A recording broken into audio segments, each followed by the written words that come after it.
Just so I know personally, in Chaplin, were you generally like together during Chaplin? Or were you never been generally together? Really? No. So even during Chaplin, you were on the edge. Yeah, and there's nothing better than shooting scenes in Vevey, Switzerland, in old age prosthesis, while you are booming on mushrooms still from the night before. Now, I would not recommend this to the uninitiated. But again, different time, different space, different me.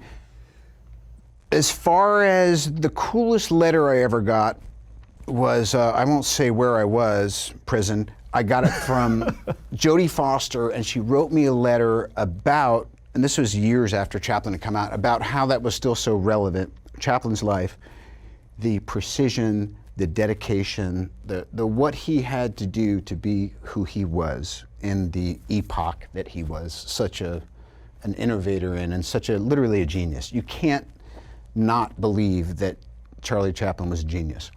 But Jodie wrote me this letter basically reminding me that I had already gone through the motions of understanding what kind of personality would persevere in what is essentially the same hostile environment it was when he started, with the same new versions of Red Scares and public turning against and for you, and personal proclivities becoming public and almost damning you. So he went through all of that as well. In his own way, sure. Right. Yeah. So that was a whole other thing, was remembering like, oh yeah, what really sucks is when you live the lesson through the experience of shooting, in this case it was a biopic. Yeah. All the good stuff, and then some of the downsides, some of the pitfalls, things TBA, to be avoided.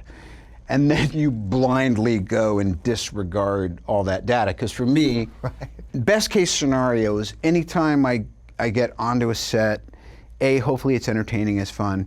Much more importantly, hopefully I'm deepening my understanding of the human experience by the privilege of being able to play. Yes. And that means that, even though it rarely occurs, that means my life experience after that moment should reflect those lessons learned. Well, ideally, but you're still in your 20s. You're right. So when things finally started catching up with me being able to learn, implement, and not, as my dad always says, kid, make new mistakes.